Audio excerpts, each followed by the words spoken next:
Bien, buenas tardes con todas, con todos, con todes quienes nos acompañan hoy en esta sexta y última mesa del seminario virtual Nudos de la República, que se llama Desigualdad y Género. Y primero les voy a comentar, o les voy a mostrar, mejor dicho, la web donde pueden encontrar todos los libros de los que estamos hablando, de los que hemos venido hablando en estos días, y que los pueden todos ustedes buscar libremente, leer. A ver, es muy sencillo, es bicentenario.gov.p/biblioteca. Allí pueden entrar a Nudos, hacer clic allí y van a encontrar todos estos libros que están disponibles de manera digital y también de manera impresa, y que se están distribuyendo por todas las regiones del país, en bibliotecas universitarias, en bibliotecas municipales, comunitarias, y de manera gratuita. Y hemos conversado también, todos están disponibles aquí de manera virtual, y hoy vamos a conversar de dos libros que nos van a, digamos, que son el tema de hoy, ¿no? En un momento voy a comentar un poquito más, pero uno es La igualdad de las mujeres en la República, una promesa por cumplir, de Fanny Muñoz y Flor de María Monzón. Y el otro libro es República de Invisibles, Política, Ciudadanía y Activismos LGTBIQ+, de Alex Hernández. Cada libro ustedes pueden hacer un clic más y pueden, bueno, leer la sinopsis y descargarlo. Hemos buscado que la descarga sea lo más ligera posible para que puedan efectivamente, digamos, teniendo en cuenta cómo es la conexión en el Perú, igual llegar y poder leer cada libro. Y cada libro comienza además con un dossier de imágenes que busca ubicarnos, contextualizar el contenido que viene a continuación. Y buscamos también que el contenido, digamos, de cada libro, si bien les hemos pedido a especialistas, a conocedores de cada uno de estos temas, que escriban un libro pues con el rigor que estos temas merecen, a la vez pedimos que lo hagan en un lenguaje que permita que públicos no especializados, que públicos interesados o especializados en otros temas, puedan tener una visión global. Y entonces, a lo largo de las 5 series o 5 mesas anteriores, hemos ido hablando de temas que conversan entre sí, como también lo hacen los dos libros de los que vamos a hablar hoy. Así que quiero, antes ya de darle paso a quienes están presentes hoy, agradecer a nombre de las 3 instituciones que están organizando este seminario: el Proyecto Especial Bicentenario, el Ministerio de Cultura, la Universidad Nacional San Cristóbal de Huamanga y la Universidad Nacional Mayor de San Marcos, a otra vez los participantes, los asistentes y los comentaristas. Esta tarde nos acompañan, bueno, las autoras de los libros, Fanny Muñoz, Flor de María Monzón y Alex Hernández. Y también para comentar están con nosotros Ángela Béjar, Margarita Segarra y Bruno Fernández de Córdoba.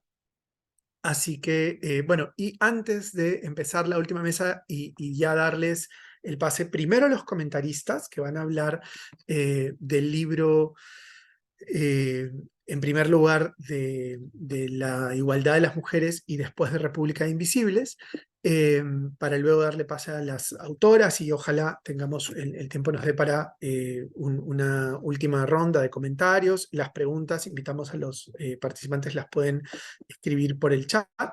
Eh, es hacer una pequeña aclaración que tiene que ver con la organización del seminario, y es que, digamos, estamos muy contentos de que en esta mesa sea una mesa fundamentalmente con participación de mujeres, cosa que no ha ocurrido en las mesas anteriores, a pesar de que lo hemos intentado. El tener que juntar varias mesas en pocos días, en determinados horarios, hizo que varias comentaristas fundamentalmente no les cuadren los horarios y que los participantes de las mesas terminó siendo mayoritariamente masculino de una manera que honestamente nos preocupaba un poco, eh, porque no era nuestra intención, pero es lo que terminó ocurriendo, que igual creo que detrás de esa razón eh, concreta, fáctica, práctica, seguramente hay razones estructurales más importantes de las que quizá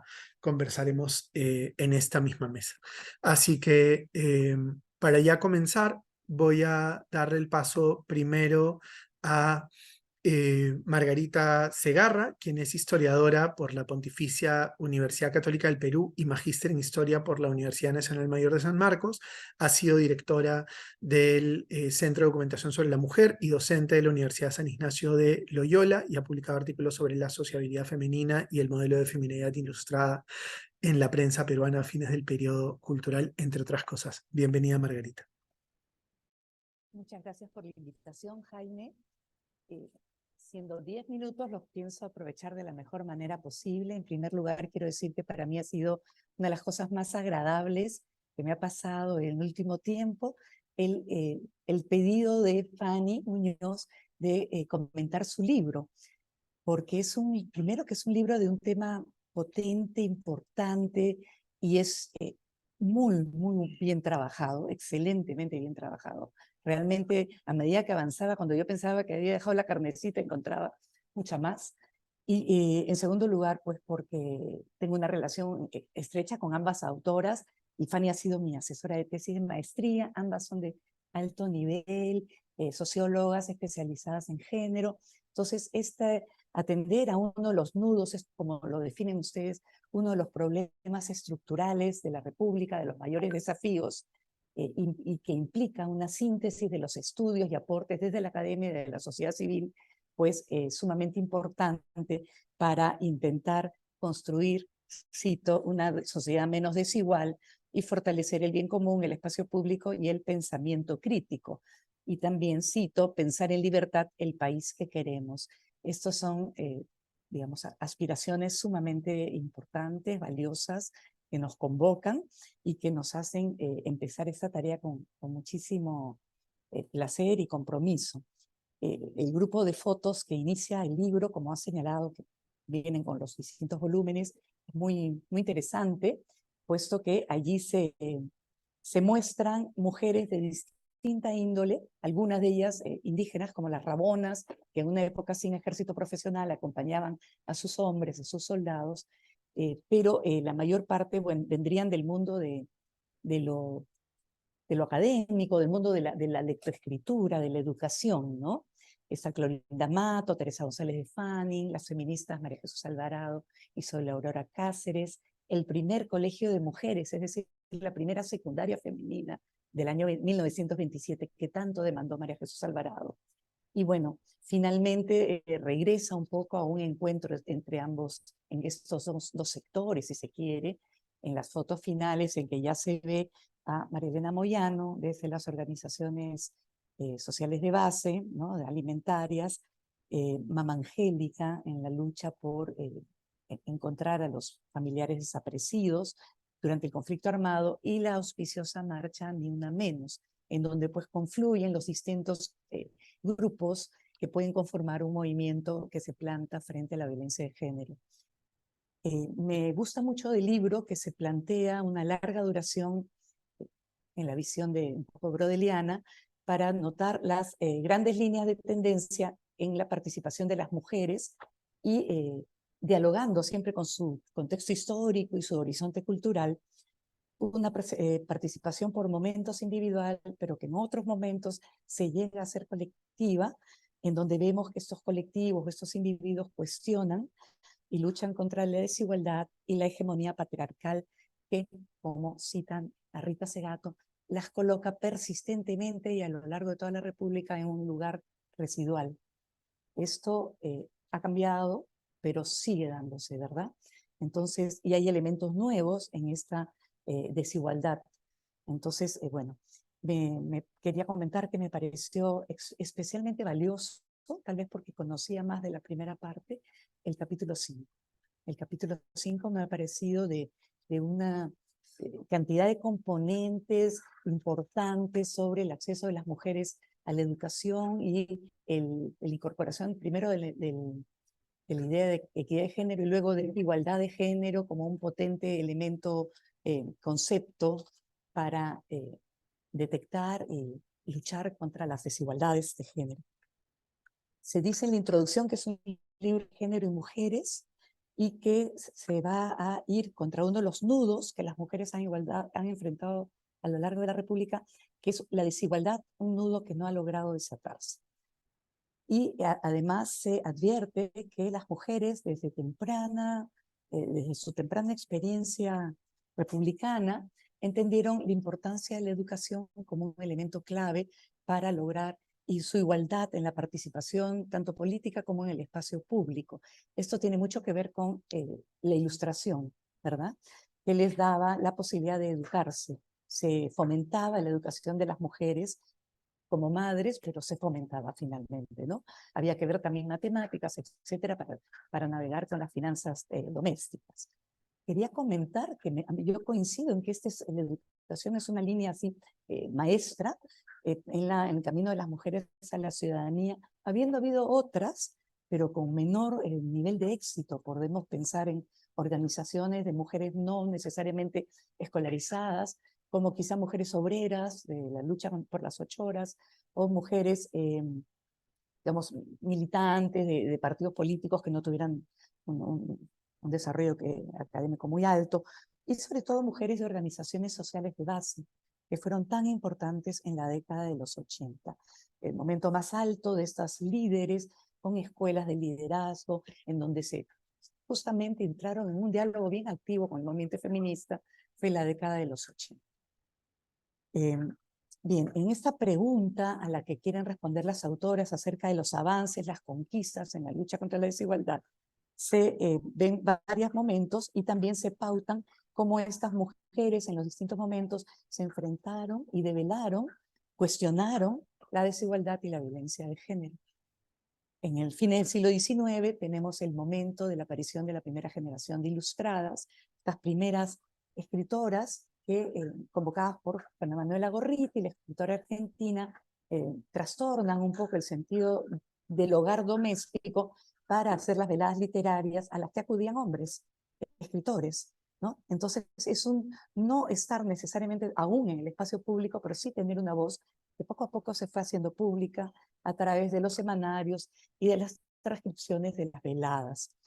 Ellas también, muchas de ellas participan en los semanarios de la época, entonces su pluma, su poder llegar a construir una voz propia en esta difícil negociación entre decir, escribo porque ya acosté a mis hijos, y no escribo desde la razón, sino desde el sentimiento o la experiencia, como decía Teresa González de Fani, nos dice cómo había un lugar sumamente marcado para las mujeres, del cual cualquier movimiento en falso resultaba peligroso para ellas, como lo experimentarán Florinda Mato con la destrucción de su imprenta y el exilio, Mercedes Cabello con la hostilización permanente de la objeto, ¿no?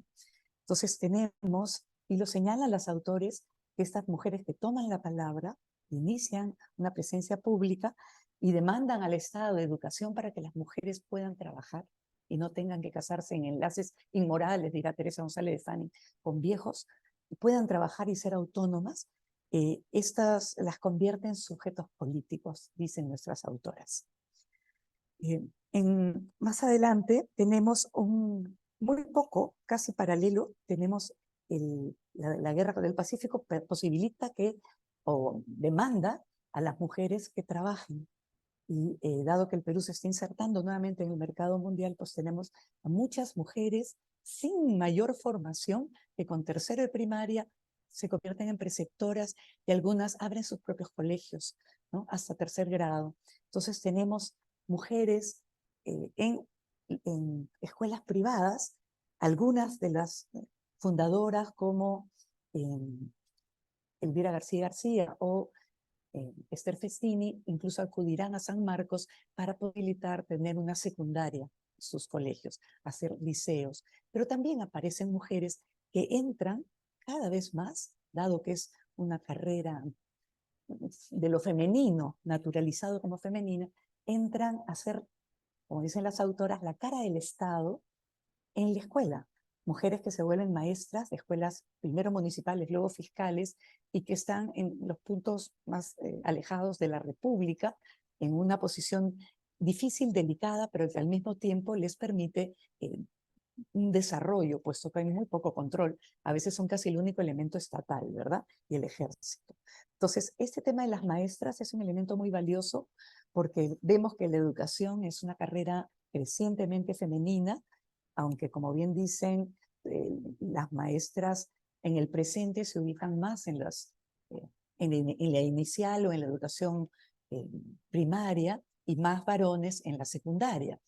Pero de todas maneras es un interesantísimo aporte el que las piensen las autoras en su relación con un Estado precario, un Estado elitista, bastante represor aún, ¿no? En un siguiente momento, a los 1911 y 1924, tenemos a las dos feministas, María Jesús Alvarado y Soy la Aurora Cáceres, haciendo planteamientos feministas y formando asociaciones y también desarrollando campañas. Entonces, en estos momentos, destacan las autoras, para este primer feminismo, la educación sí fue valedero, y marcan la diferencia con la segunda ola, donde la educación no va a ser un elemento importante, interesante. Entonces, ellas, María Jesús Alvarado, Soy la Aurora, consideran que la educación es el elemento para la regeneración de los pueblos, como señalaba el positivismo. Y en ese sentido, de los débiles de la sociedad, sean obreros, sean indígenas, sean mujeres. Pero es un feminismo que, a diferencia del anglosajón, coloca la maternidad al centro. Tiene rasgos igualitarios y rasgos maternalistas. Entonces, vemos que en el Congreso de Buenos Aires de 1910, uno de los principales acuerdos es: toda mujer es madre natural de todo niño.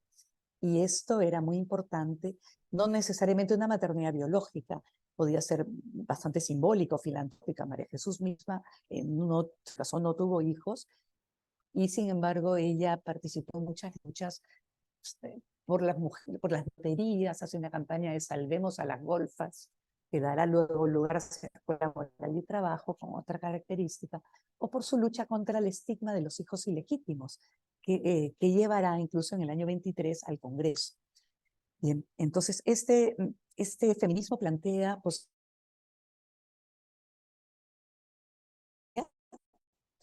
y algunos cursos como puericultura, educación doméstica, para formarla para la función de la maternidad. Entonces es desde esta naturaleza específica de la mujer, desde este ser diferente, desde este poder moral y soberanía ejercida en la esfera doméstica, en la esfera privada, que las mujeres pueden exigir un nuevo lugar en la sociedad y desafiar esta visión excluyente de la ciudadanía. Entonces pueden pedir participar en el Estado, como la campaña por ingresar a las sociedades de beneficencia, tener cargos que se logren en el año 15, en diputados, en el año 22 en senadores. También la lucha por el cambio en el Código Civil, que permita a la mujer la igualdad de manejo de sus propios bienes, campaña del año 23 de María Jesús Alvarado, ¿no? Lucha por el sufragio, votar, ser elegidas, etc. Destacan las autoras que este proceso no deja de traer muchas dificultades y por momentos se pone muy violento. Es el caso de Clorinda Mato y María Jesús Alvarado, cuyas imprentas son destruidas. En el caso de Clorinda Mato, las turbas de Piero la atacaron los periódicos, pero no destruyeron ninguna imprenta salvo la de ella. En el caso de María Jesús Alvarado, pues es muy violento, porque saben que ella no ha escrito esos documentos en que se cuestiona la inversión norteamericana, etcétera, o al gobierno, pero ella no da los nombres y la encarcelan y también parte al exilio. Entonces, el uso de la palabra en manos de mujeres es todavía algo sumamente riesgoso. Se hacen una poesía lírica, no hay problema, pero si hablan de la realidad y la cuestionan, es sumamente, son muy oscilizadas. Se menciona también en el, en el texto aquellas mujeres que desarrollaron una afinidad no solo con la causa de las mujeres, sino con otras causas sociales como los indígenas y los obreros, caso de la propia María Jesús Alvarado, Soy Aurora Cáceres, Miguelina Costa o Dora Mayer. Se menciona también y se trabaja la presencia de las mujeres en los partidos políticos, lo que lograron hacer y cómo fueron también limitadas por las agendas de los partidos, ¿no? Tanto Ángela Ramos, María Vice, ¿no? O escribiendo en Amauta, o en el partido de Mariátegui, o Partido Comunista, y luego pues en el APRE, el caso más notable, el de Magda Portal, quien desarrolla en los años 30 una campaña importante por el sufragio, pero nunca, siendo de las fundadoras y siendo del Comité Ejecutivo Nacional, en el año 48, el doctor Raúl Aya de la Torre dice que las mujeres en el APRA solo pueden ser simpatizantes, nunca militantes, pues no son ciudadanas. Y no son ciudadanas, pues el APRA no les dio la posibilidad de votar. Entonces, es el momento en que ella se aleja. Entonces, el alejamiento de las mujeres de los partidos políticos va a ser un elemento que se subraye por las autoras, como los partidos no desarrollan, no son capaces de incorporar la agenda de las mujeres. Esto se vive en esa época, los años 30, 40 y en los años 80, 90, en que el Grupo Impulsor Nacional hizo una serie de guías metodológicas. Yo recuerdo haber aplicado en partidos políticos y distintos, de distinto ámbito, opuestos casi, estaban las mujeres anidadas en la sección femenina, tema que solo cambiará con la cuota, que obligó a los partidos a capacitar a las mujeres y a colocarlas en otras posiciones más auspiciosas, ¿no? Y luego viene el momento del sufragio, de la obtención del sufragio, en el periodo de un gobierno represor, de un gobierno autoritario, porque calcula que son mujeres alfabetas, mujeres de sectores medios y altos, ¿no? Y destacan muy atinadamente las autoras como las primeras mujeres diputadas y sobre todo la primera senadora, Irene Silva de Santolaya, estando en una posición única, tenían que protegerse o querían proteger y mostrar que estaban alineadas con el rol familiar. Y el libro Irene Silva de Santolaya pues acompañó a generaciones de niñas en los colegios porque las formó en cómo cuidar a un bebé, ¿no? En cómo ser una buena madre. Y ese libro, dice Raúl Necochea, tuvo gran éxito en Chile también. Entonces era un sentido común de las élites el que esta era la función de las mujeres. Y sin embargo, ya se estaba fortaleciendo, se estaba avanzando en la ruta hacia una mayor, nuevamente recuperar la participación. Y tenemos que esto se da inicialmente en la etapa del gobierno de Velasco, en donde yo diría que es bastante relacionado con una mujer en particular, Helen Orvik, esposa de Augusto Salazar Bondi, en que llega a ejercer una influencia, de manera que cuando él está haciendo un informe crítico sobre las características de la nueva reforma educativa, en el artículo 11 lo escribe Helen. Helen misma ha señalado esto y está en la tesis de Ilse de Icaza y en varios documentos más.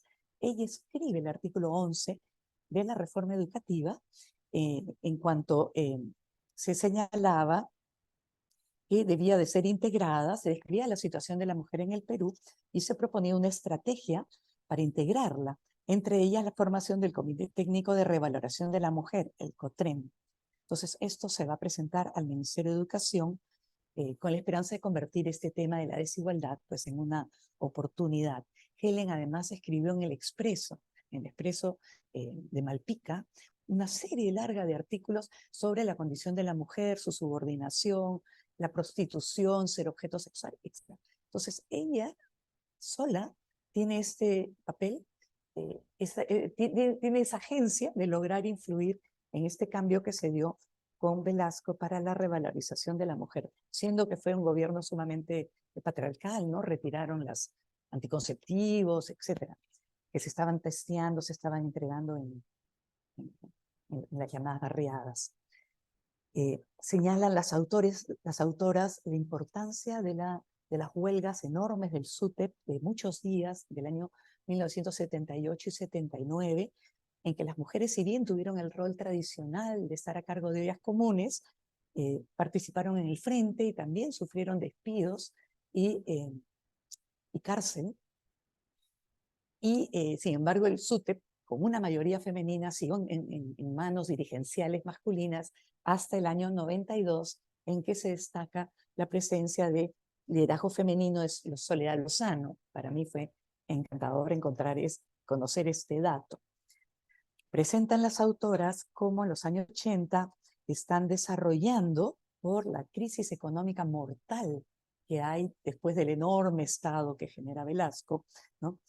Y también la presencia de Sendero, el MRTA, y crisis económicas, se están desarrollando las organizaciones sociales de base, siendo las alimentarias las principales, de manera que Vaso de Leche, comedores populares, desarrollaron pues una organización muy grande, capacidad de empadronamiento, etcétera.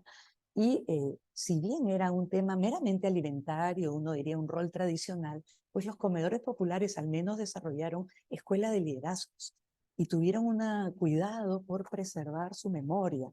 Esto fue muy importante. En esa misma década el feminismo se está revitalizando, pelean por el tema del cuerpo como objeto sexual en la lucha contra el concurso de Miss Universo en el año 82, con ese lema, fea o hermosa, la mujer no es una cosa, pero el gobierno no va a recoger sus demandas, así como tampoco lo estaban haciendo los partidos de izquierda, que da lugar a que este incipiente movimiento, esta segunda ola, se forme bajo la característica de las ONGs. Entonces se institucionalizan, reciben fondos, hacen proyectos, se tecnifican de alguna manera y tienen también una agenda feminista conectada al feminismo internacional. Alimuper, Creatividad y Cambio, Flora, Manuela Ramos están impulsando los temas del control, soberanía sobre el cuerpo, derechos sexuales y reproductivos, aborto. Pero estas exigencias no dialogan con el Estado y las autoras introducen una crítica bien interesante, que es que este feminismo no tuvo ningún interés en incorporar el elemento de la educación como una herramienta para transformar las condiciones de desigualdad. Esta crítica al movimiento feminista, valorando las conquistas que se van a tener, llega hasta el final y reaparece. Para mí la introducción es lo que se escribe al final, ¿verdad, Fanny? Reaparece en la introducción, ¿no? El feminismo abandonó su agenda en esta etapa, no tanto en la etapa de las ONGs, pero sí abandonó las calles y la movilización, lo cual las hace desaparecer un poco de la esfera pública. Y a medida que pasa el tiempo, entran al Estado a funcionar como técnicas y profesionales, como asesoras, incluso algunas de ellas van a terminar comprometidas en el Programa Nacional de Salud Reproductiva, Planificación Familiar, que va a derivar hacia las esterilizaciones forzadas, de manera que un segmento de las feministas estuvo con el programa de Fujimori y otro segmento estuvo en la vigilancia ciudadana y la crítica, Julia Tamayo, en Flora, por ejemplo. Entonces, es un momento de fragmentación.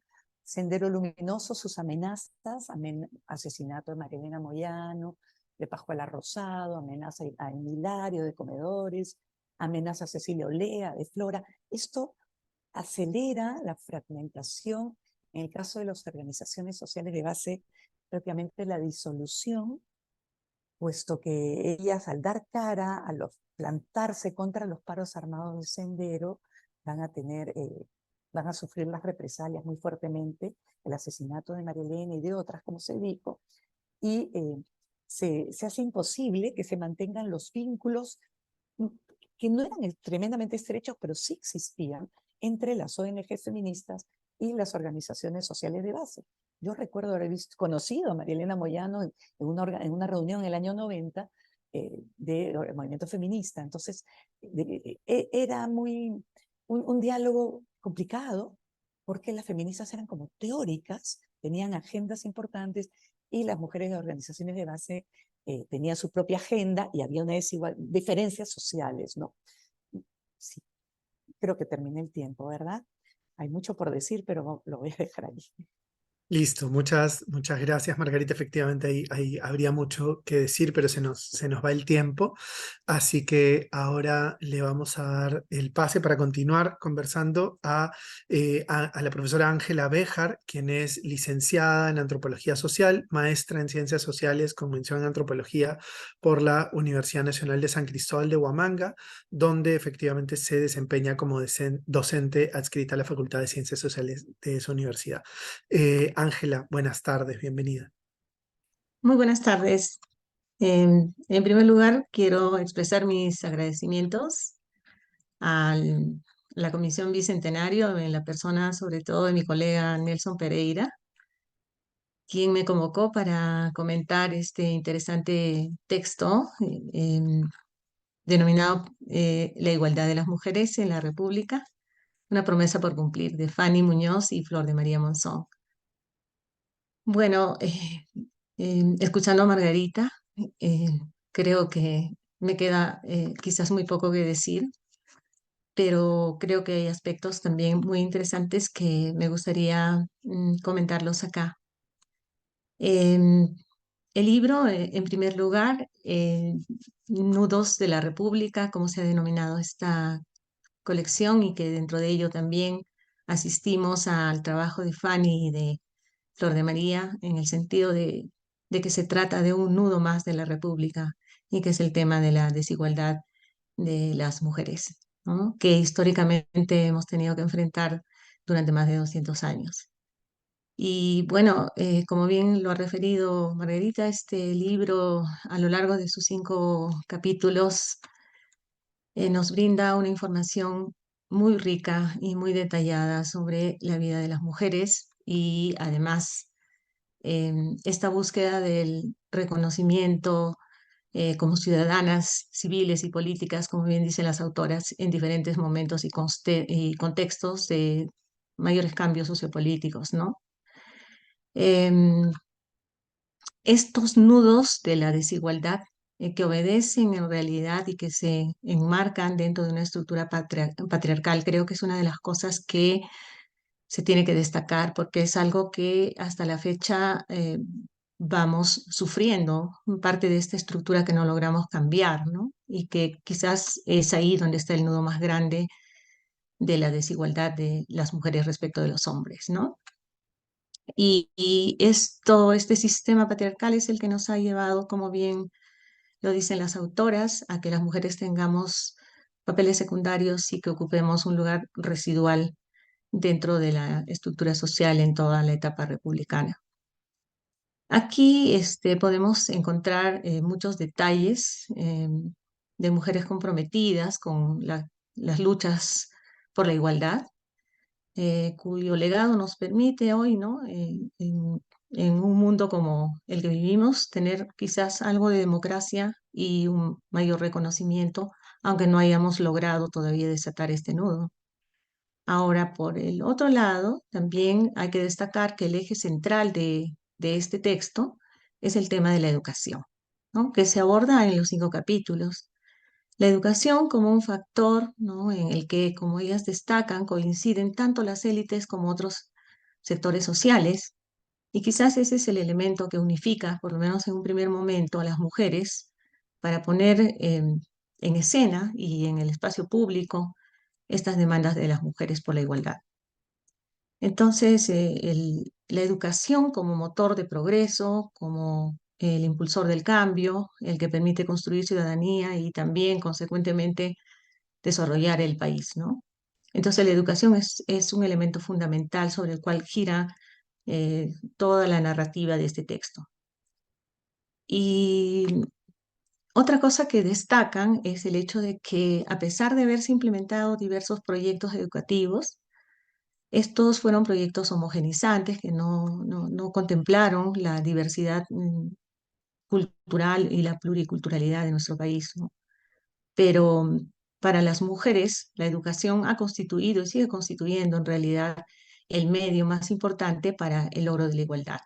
Entonces, este es uno de los ejes centrales que creo que se va revisando en los diferentes momentos de la historia republicana, ¿no? Y yo quisiera también quizás comentar algunos puntos que me parecen sumamente importantes y que también me han estado llevando a interrogarme desde las vivencias de las mujeres en las regiones, ¿no? Particularmente aquí en Ayacucho, que es donde yo vivo y trabajo. Am, yo creo que el texto motiva, ¿no? Y también nos compromete en seguir investigando y también en jugar un papel quizás mucho más activo en esta lucha, ¿no? En la actualidad.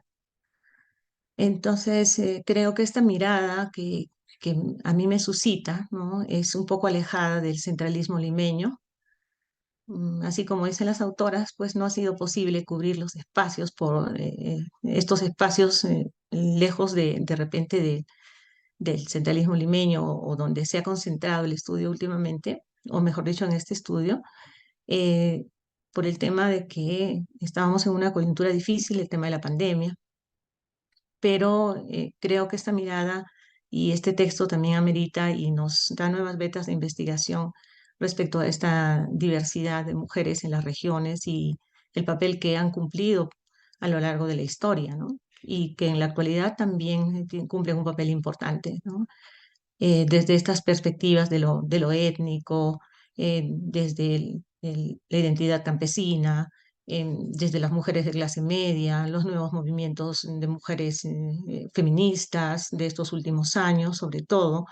Creo que hay muchas cuestiones que a partir de la lectura de este libro nos invita a investigar, a indagar y también a tener una participación más activa, ¿no? Entonces, entre estos puntos, yo quisiera resaltar la capacidad de agencia de las mujeres, como bien lo resaltó Margarita, el tema de las mujeres ilustradas, ¿no? Quienes en realidad destacan por esta capacidad para haber superado las diferencias sociales de procedencia étnica, etcétera, y pudieran aglutinarse en torno a las veladas literarias, a expresarse a través de los escritos literarios o la escritura en los periódicos, ¿no? Como Teresa González de Fanning, Mercedes Cabello, Clorinda Mato de Turner, que creo que juegan un papel importante en esta etapa, ¿no? Y como digo, logran consolidar estos reclamos a pesar de las diferencias, ¿no? Como el caso de Clorinda Mato, que venía pues de la zona de Cusco, que era estigmatizada, incomodada inclusive por su procedencia, pero a pesar de ello tuvieron un espacio y lograron visibilizar esta problemática, ¿no? Ponerla en el espacio público, ¿no? Y también el caso de Francisca Zubiaga, ¿no? Que tempranamente incursiona en el ámbito de la política y que abandona estos muros de la domesticidad. Entonces creo que todo esto, estas mujeres cumplieron un papel sumamente importante en estas etapas tempranas, en donde empieza la lucha por la igualdad de las mujeres, ¿no? Por otro lado, también quisiera volver al tema educativo, que ha sido importante en diferentes momentos y en diferentes contextos en la lucha por la igualdad. Pero además, también dentro de eso, es el tema que salta acá es lo difícil que resulta desligarse de los constructos de los roles de género, ¿no? Por ello es que estas mujeres, ¿no? Que lucharon por la igualdad propugnaban una educación de las mujeres pero que contemplara esta función de las mujeres orientada más bien a la de madres y maestras, forjadoras de buenos ciudadanos, ¿no? Dentro de esos roles que se les asignó históricamente. Y esto trasciende a los planes curriculares porque inclusive se diferencian los cursos, la enseñanza cuando se da la apertura para que las mujeres puedan estudiar, ¿no? Son cursos diferenciados los que se enseñan a las mujeres están más relacionados con la formación, educación familiar, ¿no? Y se le da, como dicen las autoras, el menor tiempo a las materias de matemáticas, de física o de ciencias naturales, porque siempre se está orientando a la condición, entre comillas, femenina, ¿no? De estos constructos de lo femenino y lo masculino. Entonces, esto trasciende en el rol educativo y es algo con lo que aún tenemos que luchar en la actualidad, ¿no? Igualmente, cuando las mujeres son incorporadas al espacio laboral, lo hacen siguiendo el modelo de servicios que cumplen en casa. Por ello es que hay una incursión masiva en el trabajo de profesoras, maestras, ¿no? que además son las que han quizás forjado las escuelas rurales en las que el Estado en realidad se ha apoyado y hasta las ha utilizado para poder llevar a cabo estos programas de educación rural, ¿no? Entonces yo creo que las mujeres ahí jugaron un papel sumamente importante como maestras, pero sin dejar, ¿no? Este origen de los servicios que son los que cumplimos en el hogar, en la casa, ¿no? Y también en el tema educativo, otra de las cosas que creo que resulta controversial es el tema de género, ¿no? Tanto en la educación como también en las organizaciones de mujeres y también en el propio feminismo, que lleva de alguna manera a que las mujeres se separen y tengan algunas divisiones en esta temática de género, ¿no? Pero también está en estos últimos años el tema de género que sigue en boga, que se ha logrado, por supuesto, incluir dentro del plan curricular en educación, así como también el tema de la educación sexual, que son temas controvertidos, y que aún tenemos que enfrentar esa problemática porque estamos enfrentadas a grupos eh, conservadores que evitan por todos los medios de que esta política educativa se pueda llevar a cabo, ¿no? A partir del enfoque de género. Entonces, creo que si bien es cierto el recorrido de estos 4 capítulos tienen una riqueza histórica respecto al papel jugado, cumplido por las mujeres en materia de la lucha por la igualdad. Sin embargo, creo que, como lo decía también Margarita, estoy de acuerdo en la riqueza que ofrece el capítulo 5, en finales de los 90 y la llegada del nuevo siglo. Creo que nos mueve mucho, realmente nos toca, porque creo que es el espacio donde las mujeres estamos cosechando todo lo que nuestras antecesoras lucharon, hicieron, padecieron y que nos permite además constatar de que todavía tenemos muchísimas cosas que hacer, que todavía estamos bajo esta estructura patriarcal, que no logramos desatar estos nudos, este nudo de la desigualdad, ¿no? Entonces, creo que esa es una de las tareas que también nos queda pendiente. Por otro lado, es también el tema de las mujeres en el área de la educación, que se ha luchado para masificar la educación, ¿no? Y ahí destacando las figuras de María Jesús Alvarado, de Zoila Aurora Cáceres, ¿no? Como impulsoras de esta masificación de las mujeres como el medio para lograr su liberación, ¿no? Y su desarrollo.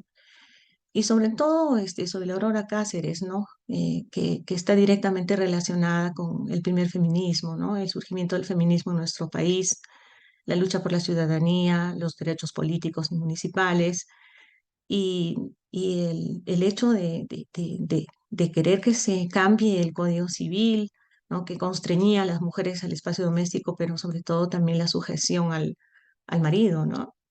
No éramos ciudadanas. Entonces, me parece fundamental el aporte de estas mujeres en esta lucha eh, por organizarnos ya desde una agenda de las propias demandas de las mujeres, ¿no? Desde el feminismo. Y también, por otro lado, está también algo que destaca en el libro, el hecho de que las mujeres también tienen una participación en la vida partidaria, concretamente el caso de Magda Portal, por ejemplo, que es militante del APRA, ¿no? Y también la participación de las mujeres en los sindicatos o en las federaciones estudiantiles.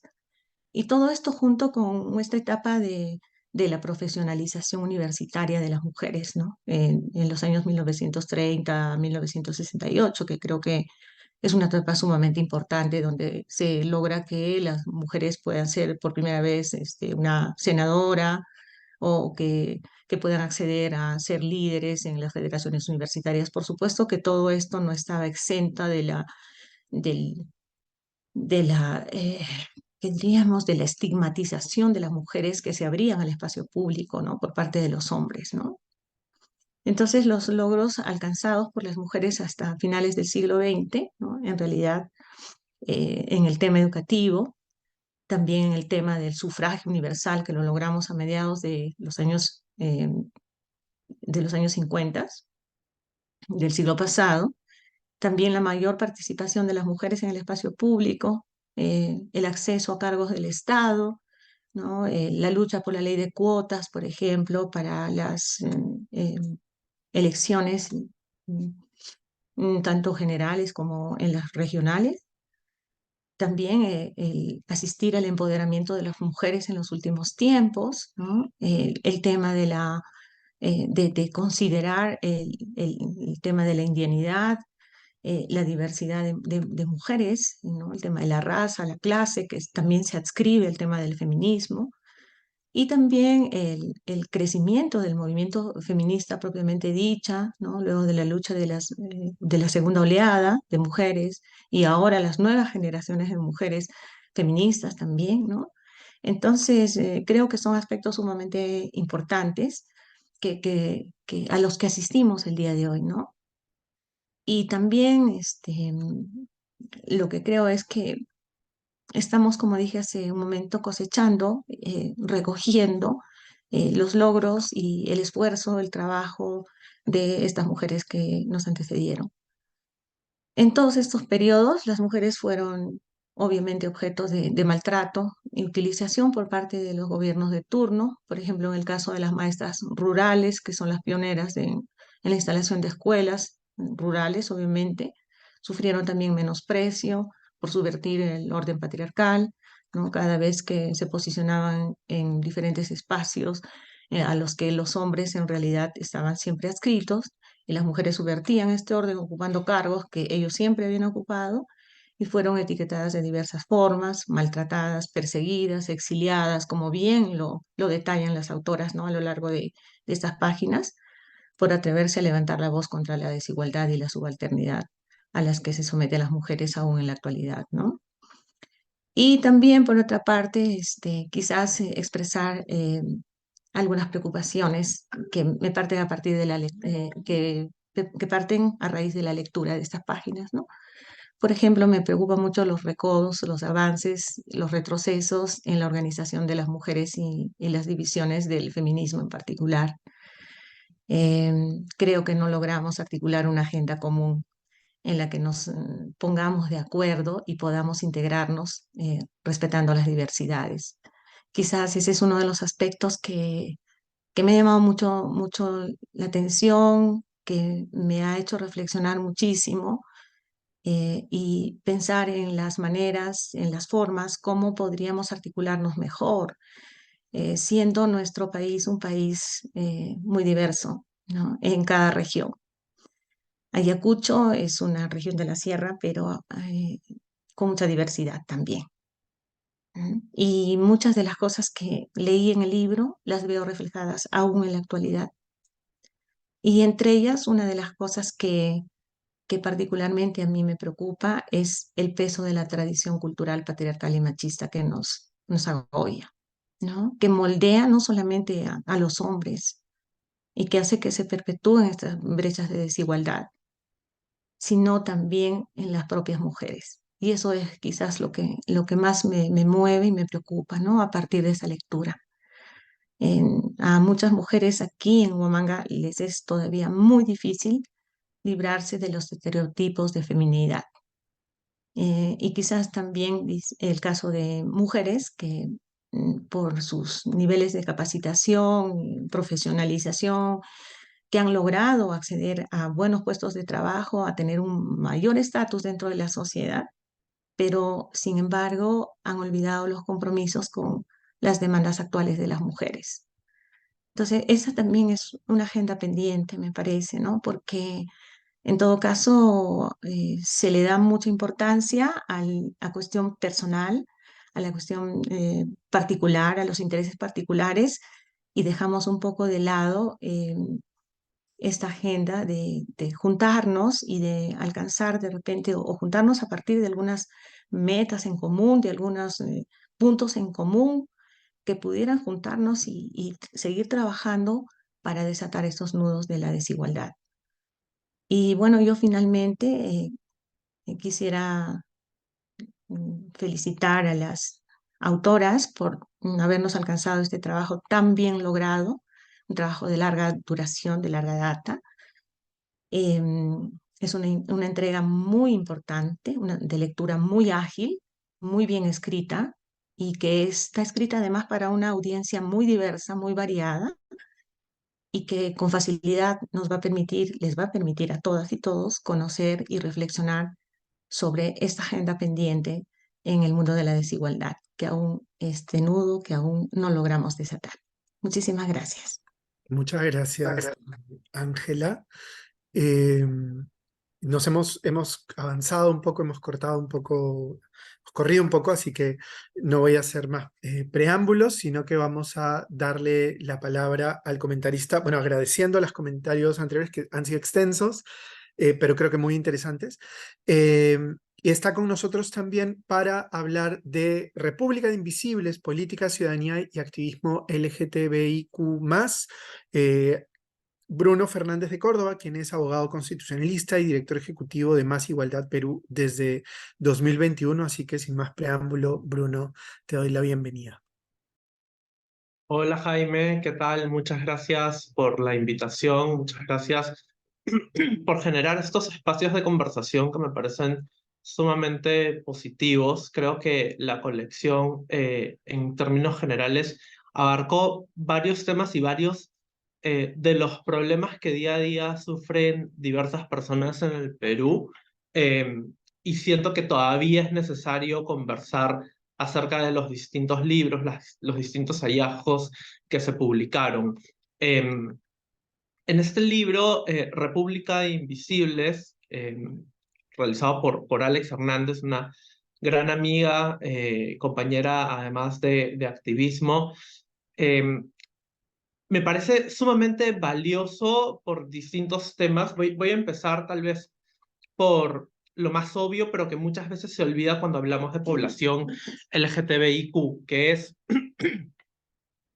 poder diferenciar dentro de todo este gran acrónimo vivencias y experiencias concretas, porque muchas veces se piensa todo como uno solo, dentro de un solo paquete, y creo que en el libro, justamente a través de la diversidad de relatos, de entrevistas que realiza Alex y la diversidad de fuentes también que emplea, se permite justamente vislumbrar que las experiencias de vida son totalmente distintas, que las necesidades son totalmente distintas y los problemas que se enfrentan en el día a día también son totalmente distintos, ¿no? Hay ciertos tipos de violencias o de discriminaciones que son mucho más recurrentes o frecuentes en determinada población dentro del gran acrónimo LGTBIQ. Hay incluso modalidades específicas de violencia que solamente se dan hacia cierta población. Por ejemplo, pensando mucho en las intervenciones innecesarias hacia personas intersex, que Alex también lo relata. Entonces, creo que ese es el primer gran logro del libro, poder condensar en una sola publicación todas estas distintas necesidades y problemas y poder aterrizarlo en cuál es el impacto directo en cada una de estas poblaciones.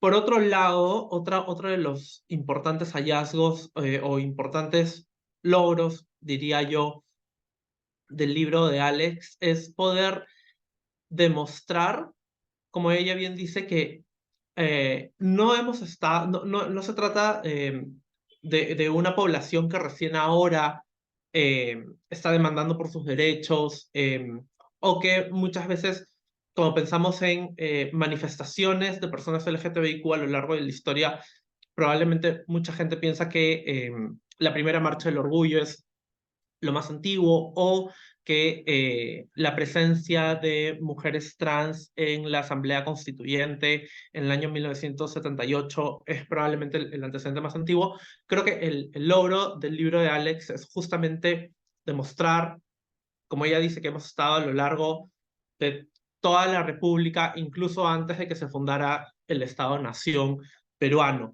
Y lo logra recopilando justamente no solo los testimonios de algunas personas como Manolo Forno, que ha estado durante años en el activismo y ha sido presidente del MOL, del Movimiento Homosexual de Lima, hace muchísimos años, sino también recopilando fuentes periodísticas, fuentes también normativas, cómo es que era el tratamiento de las personas LGTBIQ en la prensa. Eso me parece también sumamente valioso porque permite dar una perspectiva temporal adecuada, además de cómo ha ido cambiando poco a poco el discurso. Yo creo que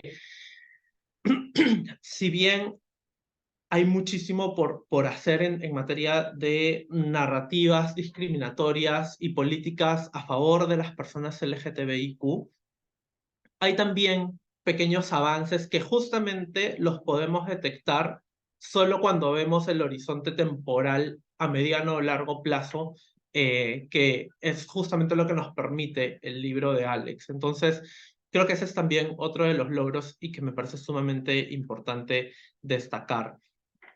Yo cuando leía el libro, ahora hace poco, ya después de haber pasado poco más de un año de su publicación, o 2 años ya desde su publicación casi, me puse a pensar mucho en todo el problema que se generó de salud pública y también de narrativa de la prensa con la viruela del mono. ¿Cómo fue esta tratada en la prensa? ¿Cómo es que los hacedores de políticas públicas reaccionaron ante la viruela del mono y con qué discurso y con qué narrativa? Y se me venía mucho a la mente porque leía el libro de Alex nuevamente y decía, todo se está repitiendo, todo nuevamente, parece que no hubiéramos avanzado nada. Sí, es cierto, probablemente a nivel social hay mucha más aceptación de las personas LGTBIQ, hay espacios que son mucho más amigables, la Marcha del Orgullo ha sido masiva este año, se suman empresas en el mes de junio a celebrar el Pride, algunas autoridades o entidades públicas se suman también con pronunciamientos o con saludos, mucha gente se pone la bandera, etcétera. Podríamos verlo desde esa perspectiva como hay un avance positivo, pero también podríamos verlo desde una perspectiva negativa. Yo pensaba en este caso concreto de la viruela del mono, leí el libro y decía, pero claro, nada ha cambiado. El tratamiento de la prensa ha sido casi exactamente el mismo, con mucho estigma hacia la población LGTBIQ, los discursos que se dieron, las narrativas, las palabras que se usaron desde las autoridades, también iban un poco en esa línea, y no solamente comparándolo con lo que fue en su momento la epidemia del VIH, sino también las distintas situaciones donde se ha narrado la vivencia o la existencia de las personas LGTBIQ a lo largo de la historia. Entonces, creo que es, iba a decir refrescante, pero tal vez refrescante no es la palabra más apropiada, pero sí es esclarecedor detectar que, pese a que vemos algunos pequeños avances y probablemente sean los más visibles y superficiales, cuando escarbamos un poco más dentro de las reales necesidades de las personas LGTBIQ, estas siguen estando presentes en el día a día con ejemplos muy concretos, ¿no? Entonces, eso por un lado, y por otro lado, también me parece sumamente destacable los casos de violencia que Alex ha decidido colocar dentro del libro, porque digamos, situaciones de violencia contra personas LGTBIQ podríamos destacar miles y que se dan día a día en el país, pero las situaciones de violencia que ha señalado Alex creo que resumen muy bien, por un lado, la etapa de vida de la persona LGTBIQ que empieza con situaciones de violencia eh, muy concretas y muy fuertes también dentro de las familias y de las escuelas, el bullying homofóbico, como bien lo destaca ella, y también la expulsión de los hogares, genera después un círculo vicioso, en el caso del bullying, problemas de salud mental muy concretos, y en el caso de la expulsión, incluso un círculo vicioso que puede llevar a la pobreza, a una situación de pobreza a la persona, ¿no? La persona adolescente, puber, que se expulsa de su hogar, por tanto no accede a la educación, por tanto después no accede a un trabajo, por tanto después no tiene los recursos económicos para subsistir y llega a una situación de pobreza. Y decía, ¿no? Las situaciones de violencia que ha destacado Alex permiten, por un lado, vislumbrar ese ciclo de vida de la persona y las distintas violencias que vive, y también permite nuevamente disgregarlo por las diversas categorías, o por lo menos dar una pequeña pincelada, porque probablemente se podría escribir un solo libro de las violencias que viven las personas trans, la violencia que viven las personas intersex, las violencias que viven las mujeres lesbianas o las personas bisexuales. Pero ella ha podido justamente detectando y eligiendo muy bien qué tipos de violencia colocar, ha podido dar un gran pantallazo de cómo es que se vive esto, ¿no? Y creo que allí los testimonios de las entrevistas que ha realizado son sumamente valiosos. Yo quisiera destacar especialmente el caso también de las terapias de conversión, que sé que es algo que personalmente le preocupa muchísimo a Alex. Ella no solamente ha realizado este libro, sino previamente un estudio sobre cómo está la salud mental de las personas LGTBIQ, y sus hallazgos fueron simplemente abrumadores, con unos altos porcentajes de personas que habían atravesado terapias de conversión, unos altos porcentajes de personas que habían sufrido discriminación en el acceso a la atención a la salud, y también un alto porcentaje de personas que, como consecuencia de una terapia de conversión, en este momento tienen problemas concretos de salud mental, como depresión, como ansiedad.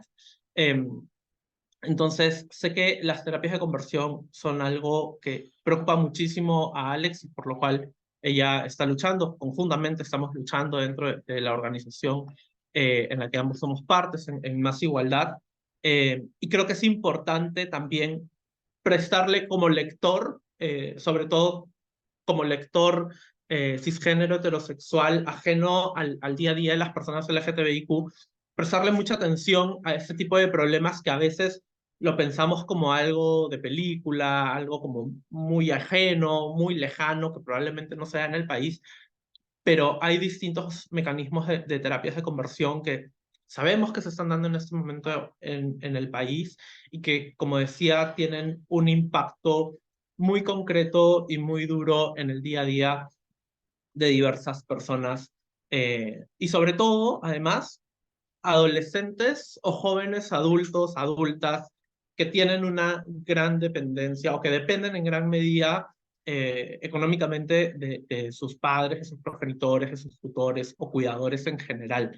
Entonces, eso, creo que el libro es sumamente importante para también personas cuidadoras que están a cargo justamente de formar niños, niñas, adolescentes, o de acompañarlos en su proceso de crecimiento, porque va a permitir que se familiaricen con las vivencias que podría tener este niño, niña, niñe, adolescente, o que finalmente pueda construir un hogar donde este tipo de violencias no se repliquen hacia afuera, no se repliquen hacia otras personas trans, hacia otras personas lesbianas, bisexuales, gays, etc. Por eso yo creo que el libro es sumamente importante, ya no solamente en términos de los activismos, o para que lo lea una persona con una mirada más tal vez desde la historia o desde las ciencias sociales, sino también para que lo lea cualquier persona que desee, por un lado, o aproximarse o conocer un poco más las vivencias de las personas LGTBIQ, de la población LGTBIQ, sino también para toda aquella persona que está a cargo, está cuidado o forma parte de un hogar en cualquiera de los términos, ya sea como cuidador o como adolescente, y que pueda finalmente ayudar a construir poco a poco una sociedad mucho más igualitaria, mucho más inclusiva, mucho más tolerante. Creo que va a ser sumamente destacable y que nos vamos a dar cuenta, como yo decía con el ejemplo de la viruela del mono, pero también con otros casos del día a día, que pensamos que muchas cosas han avanzado, que socialmente estamos las personas LGTBIQ mucho más inmersas en la sociedad, o que las situaciones ya no son igual que en los 70, que en los 80, pero cuando escarbamos y profundizamos un poco más, creo que el libro de Alex va a ayudar a dar ese norte de que tal vez las cosas no han cambiado tanto como deberían o como es que lo necesita una gran parte de la población. Muchísimas gracias, Jaime. Gracias a ti, Bruno. Y efectivamente, bueno, un par de cosas antes de pasar a las autoras.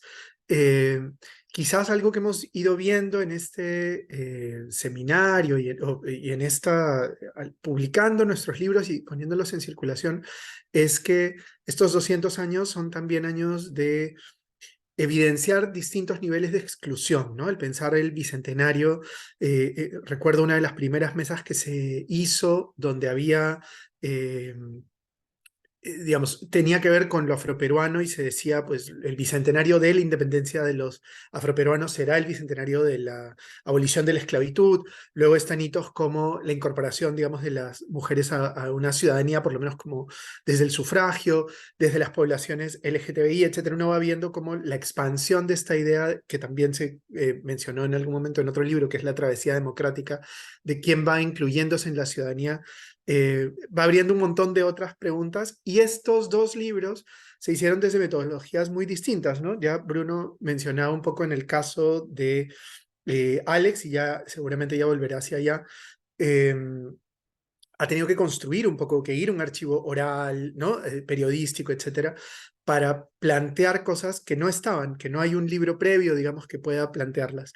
En el caso, en cambio, de Fanny y Flor de María, más bien hay mucho, y lo que han tenido que hacer es organizar para también plantear libros que creo yo ambos se convierten un poco en pioneros en su género, ¿no? Entonces me parece que es bueno, muy importante, y ahora habrá que ver, ya hay una pregunta que quizá se pueda responder después también, que tiene que ver con cómo conectar justamente estos movimientos, ¿no es cierto? El movimiento feminista de mujeres con las reivindicaciones desde los colectivos LGTBI. Lo pongo ya ahí en la mesa para que después se comente. Y ahora le doy paso a las autoras, que además están juntas, del libro La igualdad de las mujeres en la República, una promesa por cumplir. Fanny Muñoz, que es docente del Departamento de Ciencias Sociales de la Pontificia Universidad Católica del Perú y de la Maestría en Estudios de Género, y Flor de María Monzón, quien es magíster en Política Social y Antropología y también docente en la Maestría en Estudios de Género de la Pontificia Universidad Católica del Perú. Bienvenidas. Bueno, muy buenas tardes a todas, a todos aquí presentes que están escuchándonos. Muchas gracias por esta iniciativa, y también queremos agradecer los comentarios que han hecho tanto Margarita como Laura, Ángela, perdón, que creo que han sido muy buenos comentarios al libro, y ha habido una lectura muy aguda de y también ha permitido dar cuenta de los capítulos, de los momentos históricos que decidimos trabajar.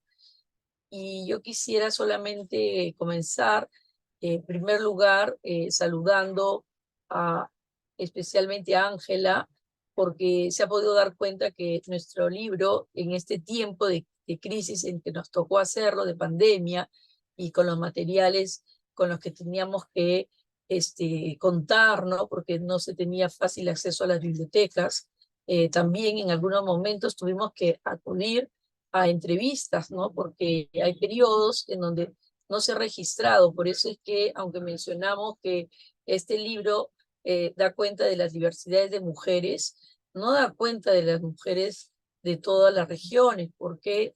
Porque no teníamos acceso, y también requeriría una amplia investigación, como ella ha recogido bien Y especialmente me quiero referir a Ayacucho porque en estos 20 años de entrega de la Comisión de la Verdad y la Reconciliación que estamos conmemorando estos días, ¿no? Que fue el 28 de agosto que se entrega el informe, parece que hay algunos avances, pero aún falta mucho por recorrer.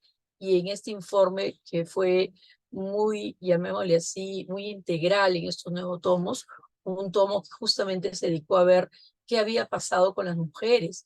Y nos dimos con la triste experiencia de más allá de los 60.000 víctimas de la violencia y los 22.000 que aún siguen desaparecidos, ¿no? Nosotros nos dimos cuenta que las mujeres habían sufrido una violencia extrema por todo el tema de las violaciones sexuales hacia ellas, ¿no? Entonces, quería recordar en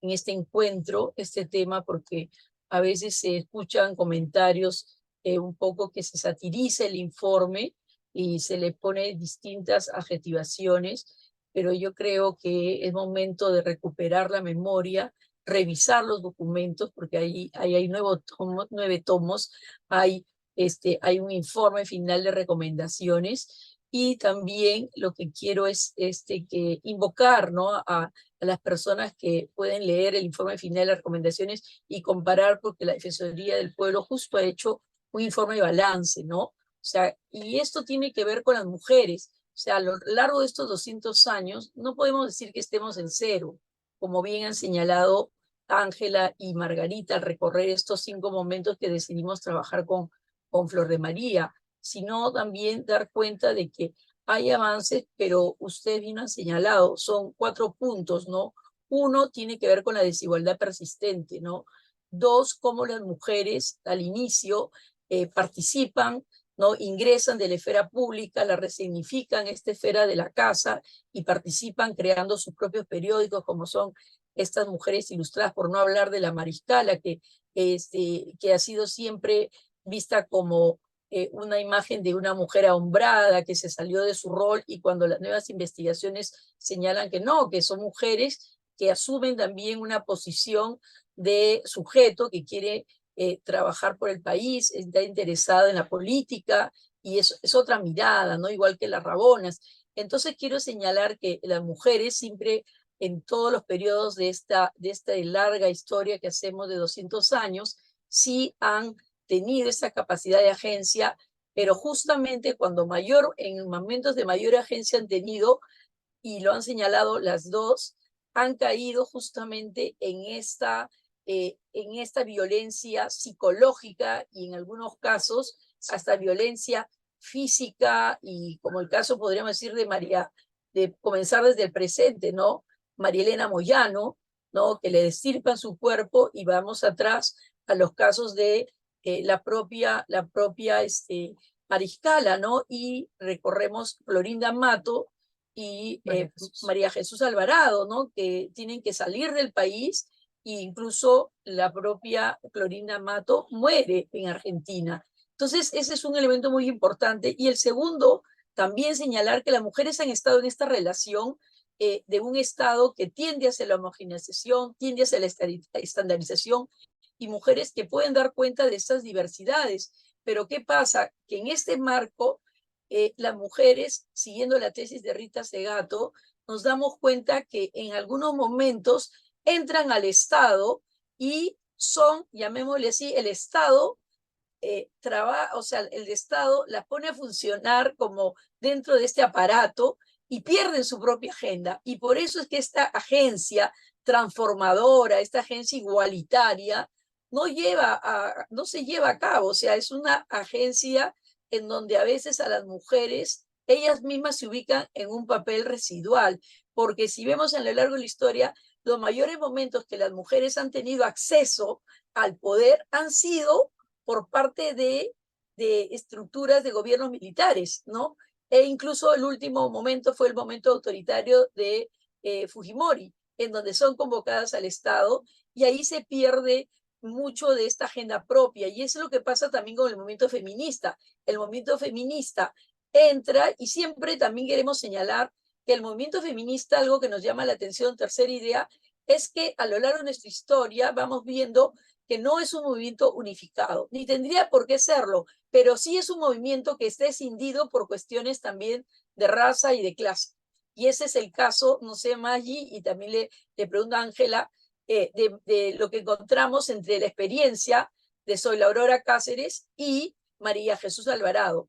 Y el último punto es finalmente la educación, ¿no? Llegamos a la universidad, todo el tema ya igualitario, ¿no? Las mujeres participan en colectivos, en organizaciones, pero el Estado le crea instancias, pero no necesariamente están articuladas en toda la sociedad. Y nosotros hemos ido accediendo, por eso Rita llama lo residual, hemos ido contentándonos un ministerio de la mujer, pero no es en términos de toda la transformación, y lo podemos ver en educación, que hay muchas resistencias para hacer los cambios en los planes educativos, donde, como bien ha identificado Margarita, las mujeres dejaron, las feministas, esta agenda. La recuperan después, pero la recuperan parcialmente por el tema de los derechos sexuales y reproductivos. Recién la recuperan en términos de todo lo que implica enseñar género cuando estamos en un momento de grupos fundamentalistas. Yo ahí quisiera dejar para que también Flor de María señale otras ideas centrales que me parecen que resumen nuestra propuesta ambiciosa de 200 años, pero queríamos dar cuenta de dónde está esta igualdad, dónde están los pendientes. Muchas gracias, Fanny. Queríamos seguir ese hilo, ¿no? La educación nos permitió mirar lo que había sido el proceso de las mujeres a lo largo de la historia de la República. Y la verdad es que pudimos comprobar que efectivamente era un hilo conductor de todos los procesos que habían, digamos, orientado las luchas y los esfuerzos y los combates y digamos, todas las cosas que sucedieron con las mujeres a lo largo de todos estos 200 años. Y en esos 200 años, y mirando a través del hilo de la educación, vemos como de un primer momento en el que el acento estuvo muy puesto en la educación, como una reivindicación fundamental para que la mujer pudiera, digamos, tener una presencia en la vida social y política del país, se pasa a una época en la cual la educación la integra, pero no la integra como sujeto con todas las de la ley. La integra de manera más que nada utilitaria, en el caso, por ejemplo, de las maestras rurales que permitieron realmente que el Estado se pueda difundir y tener presencia a lo largo y ancho de todo el país. Y entonces, ¿qué es lo que sucede? Empiezan a hacer, a medida que se van profesionalizando, empiezan a entrar en otros campos de la función pública como funcionarias, teniendo algunos cargos de, digamos, de dirección, adoptando otro tipo de papeles, digamos, más importantes y un poco más protagónicos, pero dejando de lado justamente la agenda de la igualdad. Entonces, hemos visto luego otros espacios a través de los cuales las mujeres han participado y en donde esto siempre ha estado permanente. La demanda por la igualdad, en tanto se le permitía ciertos accesos, la mujer los ocupaba esos posicionamientos, pero dejando de lado digamos, esta reivindicación básica que es la de la igualdad. Y cuando hemos entrado en periodos más actuales, este tema vuelve a saltar porque es un tema pendiente. Y en estos momentos en los que estamos viviendo ahora, el embate de todas estas fuerzas conservadoras que quieren echar por la borda todos los avances que se han podido hacer, pues nuevamente salta el tema de la igualdad y no cómo nos encuentra. Como bien lo señalaban las comentaristas, nos encuentran divididas.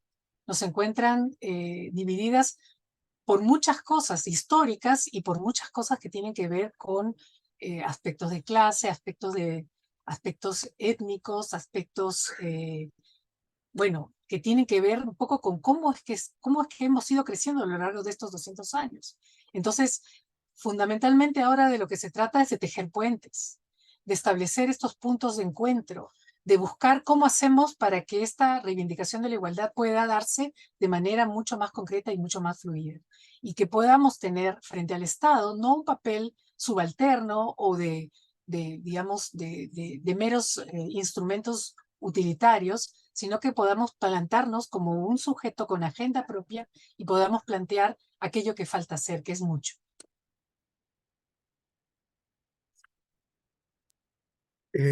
Bien, muchas gracias. Vamos a darle el pase ahora a otra autora y después hacemos una última ronda de comentarios. Nos hemos ido pasando un poco el tiempo. Está con nosotros Alex Hernández, quien es psicóloga, investigadora y activista bisexual.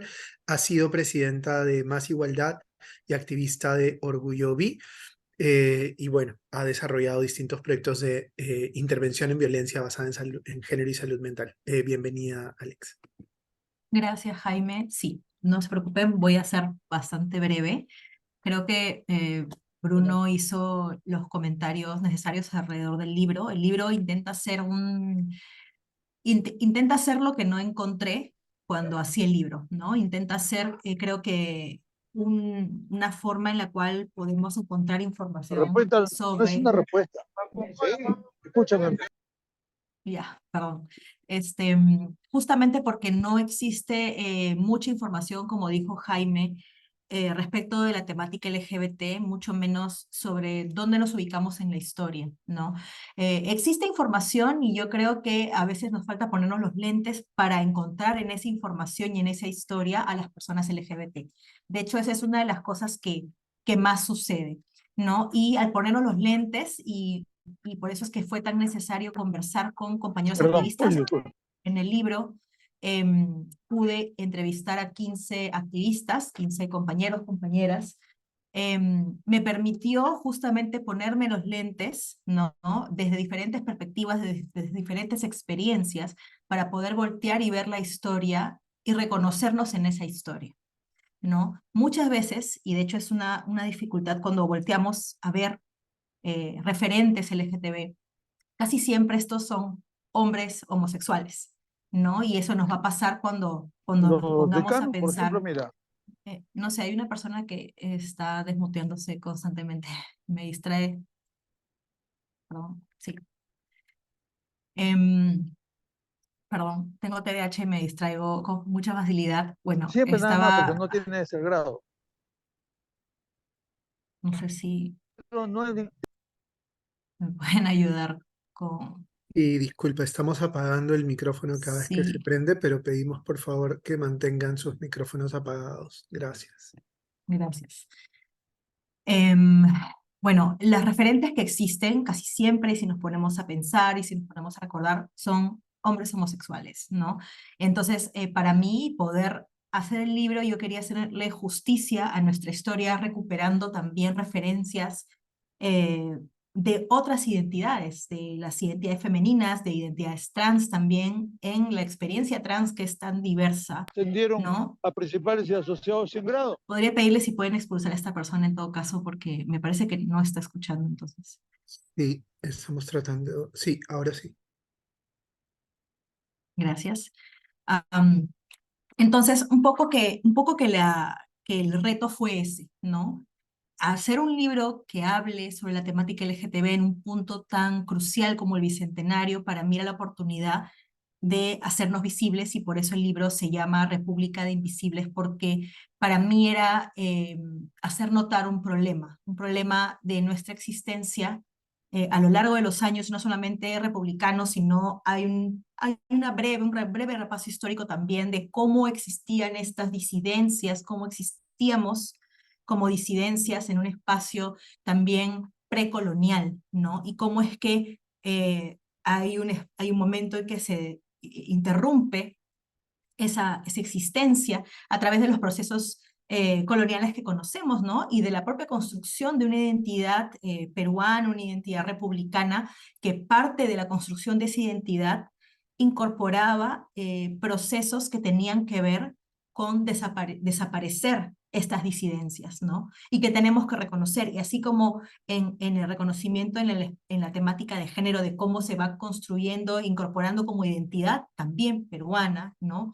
Las desigualdades con las mujeres, lo mismo sucede con la cuestión LGTB, ¿no? Y el libro comienza hablando de ello, ¿no? De cómo, de dónde estábamos, dónde nos reconocemos, y para mí es tratar de hacer un tributo a esas existencias que están ahí con otros nombres, vistos de otras maneras, en la propia historia, en los propios periódicos, están ahí, pero darles el nombre adecuado y darles el reconocimiento adecuado. Y ahí es donde está lo que Bruno habló de la diversidad, ¿no? Nos dicen LGTB y siempre se nos esconde incluso en las políticas públicas como LGTB, pero LGTB no significa nada. No significa nada una experiencia de una mujer lesbiana, de una experiencia tal vez de una mujer trans que tiene atracción por hombres, o la experiencia de una persona intersex, ¿no? O de una persona no binaria, una persona bisexual como yo.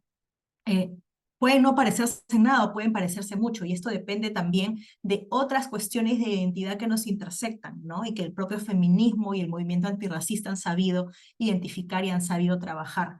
Y eso es muy importante que lo tengamos en cuenta cuando miramos a la comunidad LGTB y entendamos que pues lo que nos sucede o las discriminaciones y las secuelas que hay de esas discriminaciones pasan también por un tamiz del color de nuestra piel, de a lo que podemos acceder, de cómo los servicios, cómo podemos o no podemos acceder a los servicios por cómo nos interpreta la sociedad, por cómo nos percibe la sociedad, ¿no? Y el libro también intenta recoger un poco de esto, ¿no? Y un poco y un poco y un poco para que cualquiera que agarre el libro pueda llevarse un panorama amplio y general de cómo es esa vivencia, ¿no? Y que salga leyendo el libro sabiendo un poquito más y teniendo cuestionamientos, pero también habiéndose sensibilizado y queriendo acercarse un poco más. Y creo que esto se logra perfectamente a través de los testimonios de estas personas, los testimonios de los activistas, porque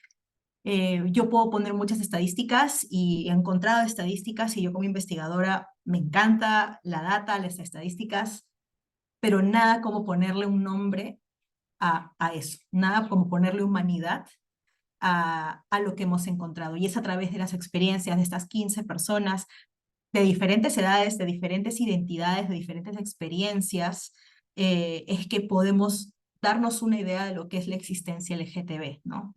Con diferentes matices también. Personas que han estado en el momento en que ser homosexual era una enfermedad, considerada una enfermedad a nivel mundial, a nivel incluso de las ciencias médicas, como personas que están haciendo activismo y usando el arte para expresarse y hacer activismo en nuestra ciudad, y otras personas que están haciendo cambios en las políticas públicas también, con su experiencia, con su propia identidad y su ejemplo, ¿no? Entonces, esas experiencias están también en el libro y a mí me ha encantado poder recogerlas y poder utilizarlas como forma de sensibilización a cualquiera que las pueda recoger, ¿no? Y hay un paseo ahí también por, bueno, que hemos logrado en estos años, ¿no? Lamentablemente, bueno, este libro me sorprende mucho porque fue hecho más o menos hasta las elecciones de hace un par de años casi, y ahora todo ha vuelto a cambiar, ¿no? Y me sorprende mucho cómo es que está en tanto peligro también muchas de las cosas ganadas que me dio tanto orgullo poner en el libro, ¿no? Que a pesar de que parece que no hay nada, habían cosas y ahora más bien hay el temor de que esas cosas puedan ya no existir, ¿no? Muchos espacios de diálogo, muchos espacios de articulación, muchos espacios de incidencia ganados puedan estar en peligro. Eso es bien preocupante y yo creo que por lo menos el libro puede servir de esta radiografía histórica, del momento histórico del Bicentenario, de qué representaba o qué representa llegar a ese momento en cómo estamos, ¿no?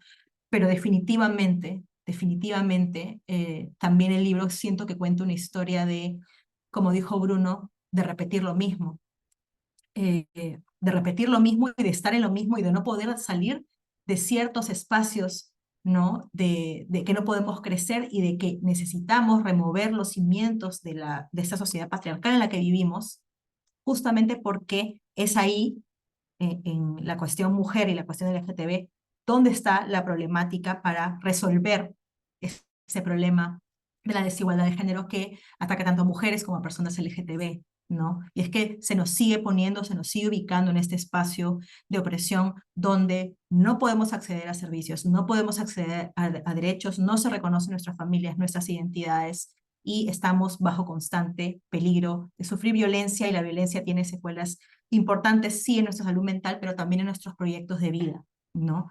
Y esto pues impacta de manera importante en cómo decidimos y dónde decidimos hacer nuestra vida, viajar, vivir acá, irnos, ¿no? Y todo eso creo que impacta también el trabajo que como personas que estamos en la academia, pero también como activistas, ¿no? Queremos hacer. Así que yo agradezco mucho la oportunidad del Proyecto Bicentenario por haberme permitido hacer un ensayo que no solamente es para otras personas, sino lo fue para mí, fue muy importante para mí, y que espero que esto permita, este documento permita ser la base para documentarnos más, y no solamente documentarnos, sino que sirva para poder hablar, porque siempre pienso que los libros llegan a un público limitado, pero que pueden ser la puerta por la cual puedan entrar otras formas en la cual podemos difundir la información. Y una muy importante que creo es estos espacios de diálogo y generar y motivar especialmente a jóvenes que se están interesando por la política, por los temas de ciudadanía, por los activismos, justamente a tener de dónde agarrar para poder continuar con el trabajo. Así que les agradezco muchísimo. Muchas gracias a ti. Y tenemos un par de preguntas y yo quisiera invitar más bien a las autoras y a los comentaristas a volver a prender sus cámaras. Está por ahí Margarita. Me parece que se fue. La profesora Ángela tenía A las autoras, eh, a los comentaristas. una tesis una sustentación de tesis. Así que no, nos hemos pasado ya en realidad un poquito del tiempo, pero sería importante que ustedes puedan, les resumo, porque además las preguntas son un poco, creo que para todos. Una tiene que ver con las articulaciones entre los movimientos, que ya creo que se mencionó un poquito ahora mismo, en este momento, y también digamos, los retos para la construcción de sujetos políticos desde una ubicación de cierta marginalidad en una sociedad tan estratificada y diversa, como leernos y comprendernos de un enfoque interseccional. Creo que son súper amplias las preguntas, pero quizá primero Fanny, Margarita y después Alex. Bueno, en el mismo orden en el que hablamos, quizá podemos hacer unas respuestas y comentarios de cierre.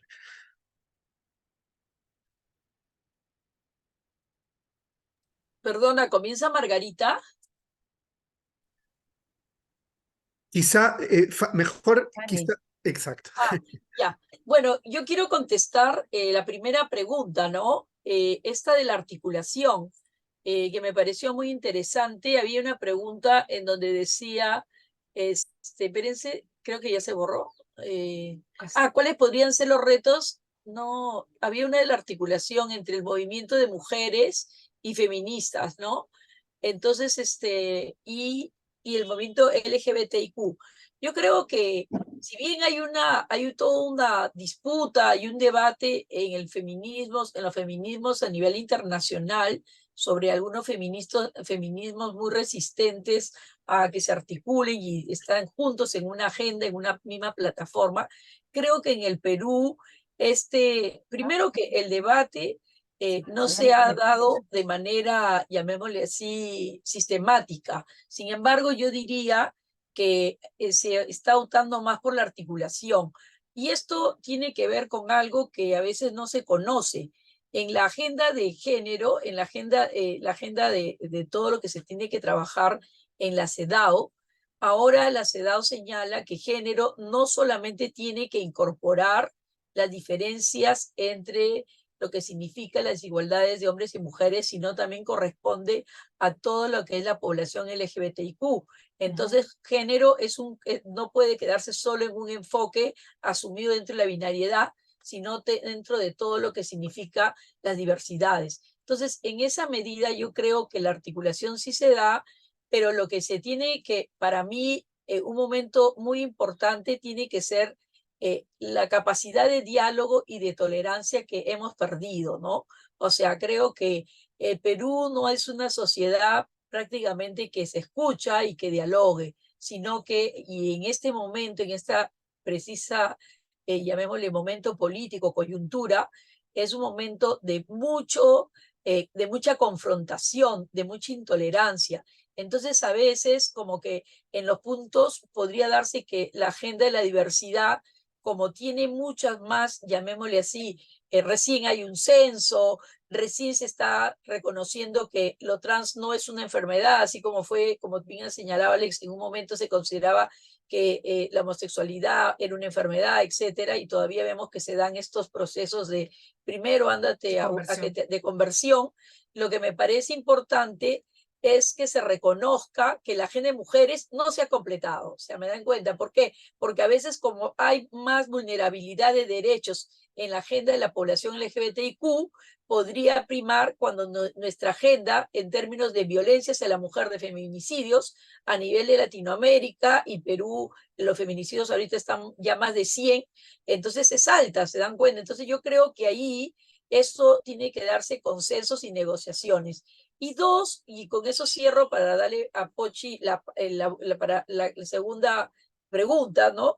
Creo que hay un tema que es muy importante que tiene que ver con entender que los procesos son de muy larga duración. Y voy a tomar un ejemplo. El Código Civil en el Perú, por más que la propia Margarita, ya señaló Margarita, la propia Soy la Aurora Cáceres y María Jesús Alvarado, el 22, el 24, dijeron hay que cambiar este código, porque ese código, ojo, el Código Civil que en ese momento regía, que era el de 1852, las mujeres no podían trabajar sin que el hombre les dé permiso, imagínense. Las mujeres estaban subordinadas totalmente al varón y esto va por sus propiedades, por todo. Ese código duró 84 años en el Perú. Recién el 36 les permitió a las mujeres, ojo, ir a trabajar sin tener que pedirme permiso a los hombres. Por supuesto que esto, vamos a decir, no aplica a las mujeres humildes, las mujeres pobres que siempre han trabajado, ¿no? Las mujeres campesinas, etcétera. Pero lo que quiero decirles es que el marco de derecho que sí nos da una protección no nos permitió hasta después de 84 años tener. Entonces quiero decirles que los procesos son lentos y ustedes saben, tanto Bruno, Alex, que recién se han dado censos y que no son censos a nivel nacional para saber cuál es la población LGBTQ en el Perú.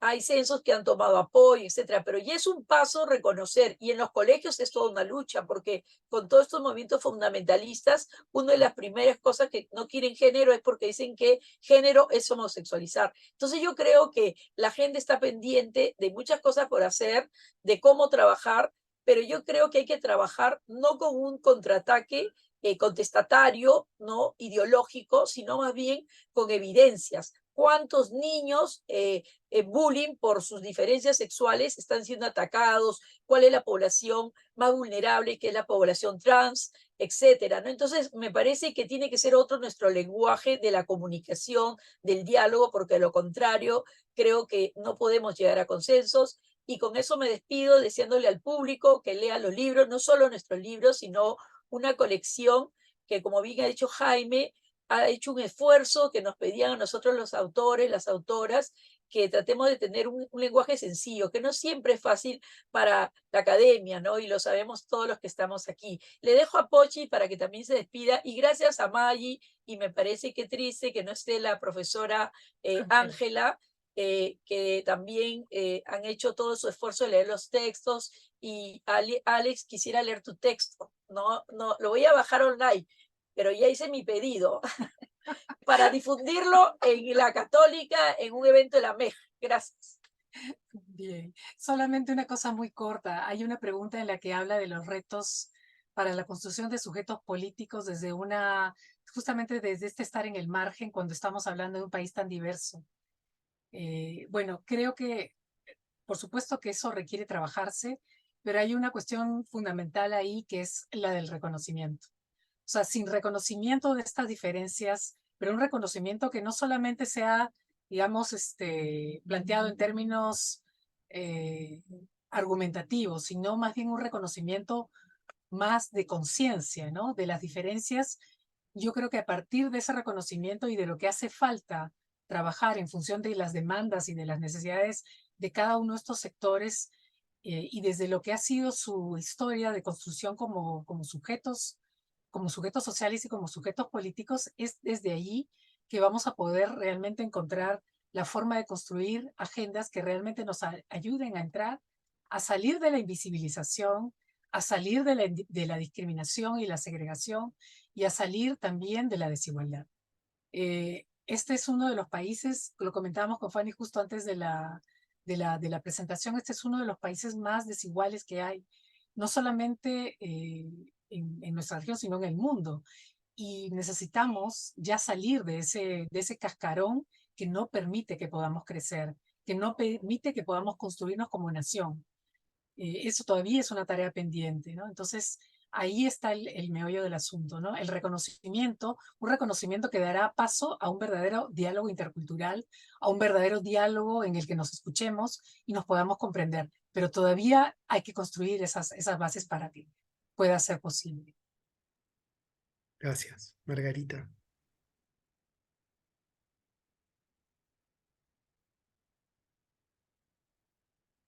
Tu micro está apagado.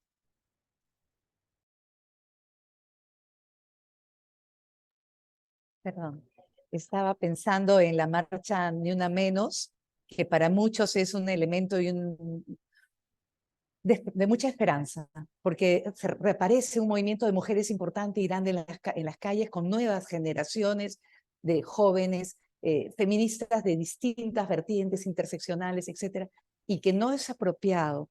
¿Esto es una ventaja o es una debilidad?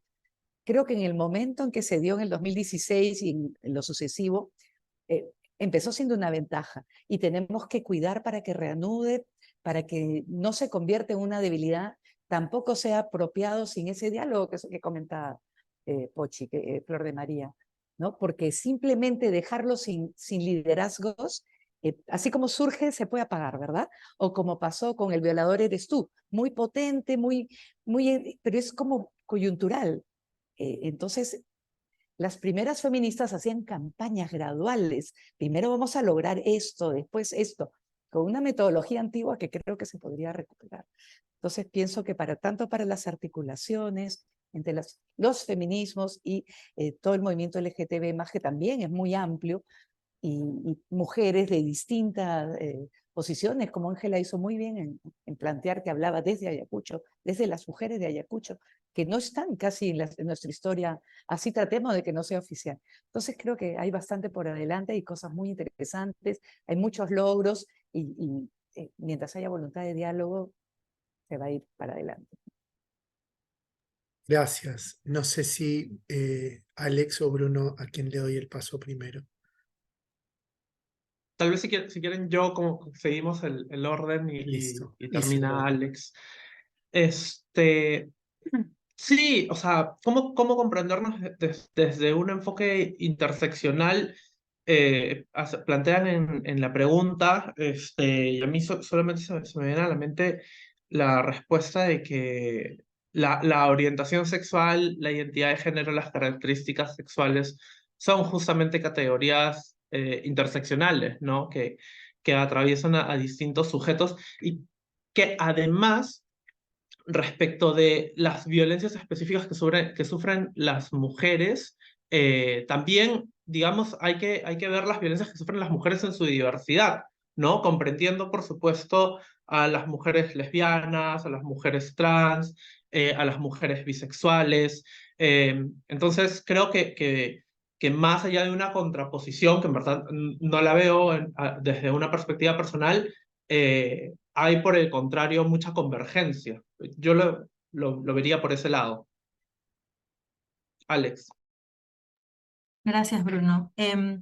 Sí, yo definitivamente existe, creo, para mí esto es más sintomático, no sé, de repente como psicóloga, no sé, yo creo que conversando con compañeras feministas que son un poco más grandes que yo, y también porque en el libro conversé con compañeras feministas lesbianas que han estado gestando, digamos, en los inicios del movimiento feminista en el Perú, tenían este mismo problema, ¿no? Cómo nos abrimos espacio en un feminismo muy heterosexual. Para ellas fue muy difícil abrirse el espacio en un feminismo muy heterosexual.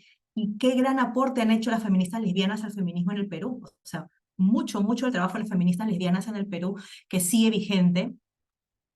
Y ahora tenemos estas múltiples, variadas, distintas identidades y formas de nombrarnos en el movimiento LGBT, que es súper variado, y veo cómo eso es un problema para las feministas lesbianas de antes, ¿no? Entonces, yo siento que es sintomático, ¿no? Yo siento que más bien es un síntoma de que esto está creciendo.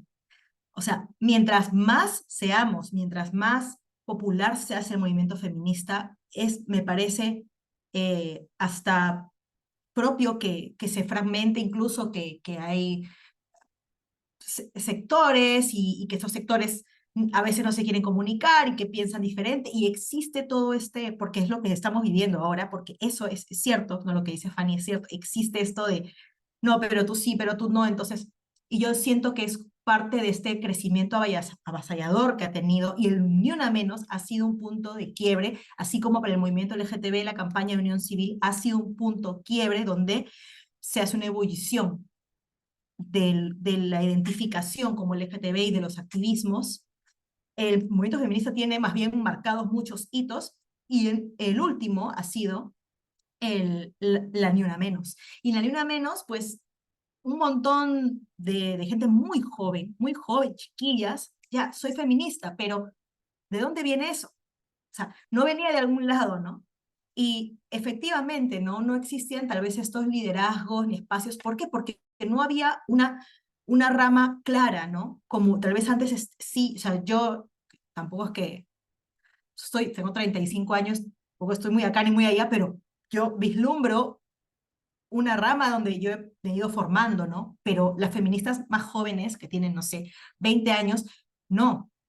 Pero también es porque ahora se les presenta una gran variedad y no saben, ¿no? ¿Cuál es el espacio? Incluso desde movimientos conservadores, hay quienes se nombran feministas y LGTB, ojo, y se están gestando movimientos, activismos, que sabemos. Entonces, pasan estas cosas, y yo creo que por un lado, veamos, ¿no? Está creciendo, se está popularizando efectivamente, pero ¿cómo nos fortalecemos? O sea, siento que nos falta fortalecernos, y dentro de quienes hablamos el mismo idioma, digamos, poder dialogar, encontrar efectivamente los puntos en común, que los tenemos un montón, sino que siento que de todas maneras, en este crecimiento abrupto que hemos tenido como movimientos, que tenemos el género que nos atraviesa, ¿no? Que estamos los LGTB, que estamos el movimiento de mujeres, somos movimientos donde se atraviesan también los duelos, los traumas, los dolores, las violencias que nosotras hemos pasado, nosotras mismas como activistas, nosotros mismos como activistas. Entonces, definitivamente en esos intercambios, en esos diálogos, se reavivan y se revictimizan muchas situaciones. Y eso lo digo un poco más como psicóloga, como analizando qué pasa a veces en estos diálogos donde no hay. Y siento que nos falta, y por eso es algo que nosotros, bueno, en Más Igualdad siempre dialogamos, nosotros cómo respondemos ante ese problema con un enfoque desde la salud mental, de cómo dialogamos y de acordarnos que el activismo y el movimiento tiene que ser afecto también. Es política, pero también es afecto, pero también es cuidarnos. Entonces, tener eso en la cabeza y mirar al otro desde ese lado nos ayuda mucho a tratar de mantener cohesionado, muy a pesar de que también nos enfrentamos a todo eso que comentaban las compañeras, ¿no? Porque es cierto, ¿no? Y el movimiento LGTB también está bastante fragmentado, y queremos el matrimonio igualitario, pero también hay activistas que dicen, no, eso no, ¿no? Y no podemos luchar por una agenda en común, porque tienes quien te dice que no, y eso no me habla a mí, entonces no. Lo mismo pasa en los feminismos, ¿no? Y no acordarnos que hay, por supuesto, batallas pendientes de las mujeres que son heterosexuales y cisgénero, por supuesto, súper, ahí, que están pendientes. Nomás hablemos del aborto y miren qué dolor el caso de las niñas que son agredidas sexualmente, y es esa agenda pendiente también, ahí, ¿no?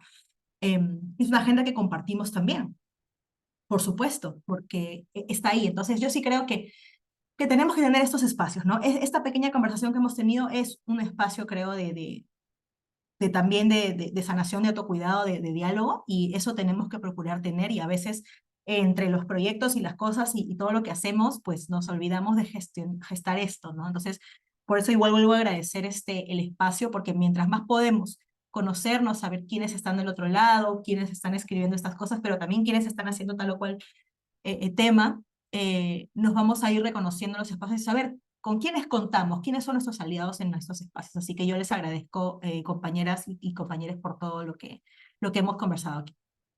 Muchas gracias, Alex. Muchas gracias a Fanny, Pochi, Margarita, Bruno, a Ángela, que ya se fue.